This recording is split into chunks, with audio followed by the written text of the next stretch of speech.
ஜோலார்பேட்டையில் நடைபெறும் திமுக வடக்கு மண்டல பாக முகவர்கள் பயிற்சி மாநாட்டிற்காக சென்ற முதலமைச்சர் மு.க.ஸ்டாலின் அரசின் நலத்திட்டங்கள் பெற்ற வீட்டிற்கு சென்று குடும்பத்தினரோடு உரையாடி மகிழ்ந்தார். திருப்பத்தூர் மாவட்டம் ஜோலார்பேட்டையில் இன்று மாலை திமுக வடக்கு மண்டல பாக முகவர்கள் பயிற்சி மாநாடு நடைபெறுகிறது. இந்த மாநாட்டில் பங்கேற்பதற்காக முதலமைச்சர் மு.க.ஸ்டாலின் ரயில் மூலம் ஜோலார்பேட்டைக்கு சென்றார்.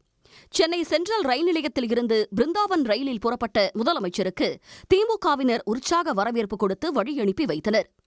மகளிர் உரிமைத் தொகை பெற்ற பெண்களும் திரண்டு வந்து நன்றி கூறினர்.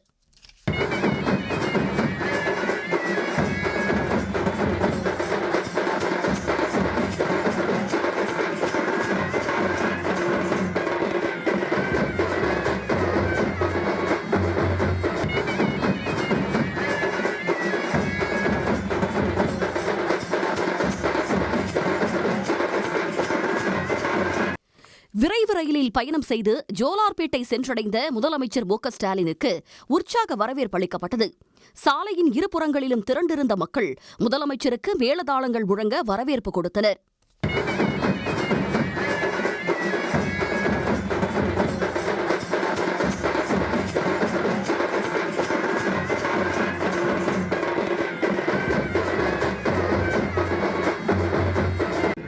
இதைத் தொடர்ந்து காரில் இருந்து இறங்கி சாலையில் நடந்து சென்ற முதலமைச்சர் மு.க.ஸ்டாலின் மக்களுடன் கைகுலுக்கி வாழ்த்துக்களை பெற்றுக் கொண்டார்.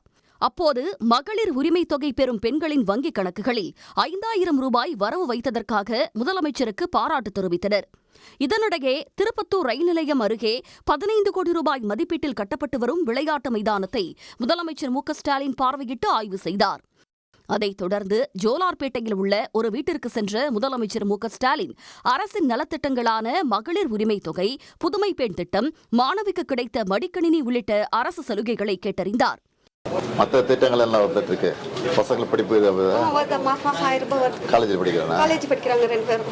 இந்த காலேஜ் பிரியாதர்ஷினி ஸ்டாக்ரேட் காலேஜ். லேப்டாப் ஒன்று வந்திருக்கு. நேற்று கொடுத்தது ரொம்ப உதவியாக எனக்கு. அது எப்படி தெரிஞ்சது உங்களுக்கு? முதல்ல எங்கள் பசங்க காலேஜுன்னு சொன்னாங்க. ஃபோனில் வந்துருக்கு, செல்ஃபோனில் பார்த்தோமா? ஒவ்வொரு வீட்டிலும் சென்று சேர்ந்துள்ள அரசின் திட்டங்கள் பார்த்து மகிழ்ச்சி அடைவதாக முதலமைச்சர் மு.க.ஸ்டாலின் தெரிவித்துள்ளார். உடனுக்குடன் செய்திகளை தெரிந்து கொள்ள சன் நியூஸ் பெல் ஐகானை கிளிக் பண்ணுங்க.